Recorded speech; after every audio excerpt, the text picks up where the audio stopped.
नमस्कार दोस्तों, आप सबका स्वागत है मेरे YouTube चैनल पर। मैं जतिन बांसल आज आप सबके लिए ईटीटी के बच्चों के लिए जिनका 23-24 के लिए पेपर दिया था, ठीक है? उनके लिए एक बड़ी खुशखबरी की बात है। इनकी मेरिट लिस्ट आ चुकी है, जैसे कि आप सब देख पा रहे हैं, ये उनकी मेरिट लिस्ट है। जर्नल की 74 पर नंबर गए हैं। इस बार पेपर टफ आया था और जैसे कि आप सब जानते हैं बीए वालों को 5% 5 नंबर उन्होंने एक्स्ट्रा दिए थे और साथ ही साथ 10 नंबर उनको भी दिए थे जिनका वो बैकग्राउंड था कि पढ़ाने के इनके पास सर्टिफिकेट था जिन बच्चों का। उसके बावजूद भी 74 नंबर जर्नल की गई है और साथ ही साथ आप यहाँ पे सब देख पा रहे हो एससी एसटी जो भी है जर्नल बीसी ईडब्ल्यूएस सबकी मेरिट लिस्ट यहाँ पे आ चुकी है। आप इस चीज़ का हाल बुरा देखो, जर्नल स्पोर्ट के तो सारे कैंडिडेट उठा दिए इन्होंने कि मतलब कि जितने कैंडिडेट ने पेपर भरे थे और पेपर देने गए थे, नंबर का तो मैटर ही नहीं करता। बच्चे इतने कम थे, सारे के सारे बच्चे उठा दिए। एससी के, स्पोर्ट्स के, आप यहाँ पे चीज़ देखिए कि बच्चे है ही नहीं थे इस बार तो। पेपर के अंदर ऐसा लगा बुरे हाल ही हो रहे हैं। और आप यहाँ पे देख पा रहे हो एससी की सिर्फ 52 मेरिट गई है, कहीं कहीं तो 27 गई है। इतने बुरे हाल करे हैं।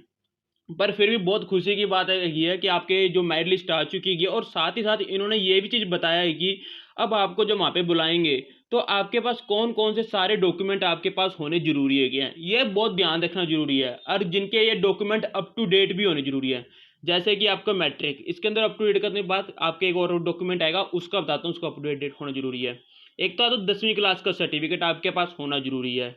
एक तो 10+2 का, एक एटीटी सर्टिफिकेट। एटीटी सर्टिफिकेट का आपका जो हैगा वो आपका पेपर से पहले जो आपने फॉर्म भरा था उससे पहले की आपकी क्लियरेंस जरूरी है। ठीक है, मतलब कि आपका क्लियर होना चाहिए, आप पेंडिंग में नहीं होने चाहिए, आपका मतलब कि आप परस्यूइंग वाले नहीं होने चाहिए, आप कर रहे हो नहीं होने चाहिए। ठीक है, इस चीज़ का याद रखना। अगर आपने ग्रेजुएशन करी हुई है, जो आपने फिल करे गया, तो आपको ग्रेजुएशन भी लेके जाना है। अगर आपने ग्रेजुएशन फिल नहीं करा तो आपको इतना मैटर वाली बात नहीं है कि आपको ग्रेजुएशन वहाँ पे दिखानी है, नहीं।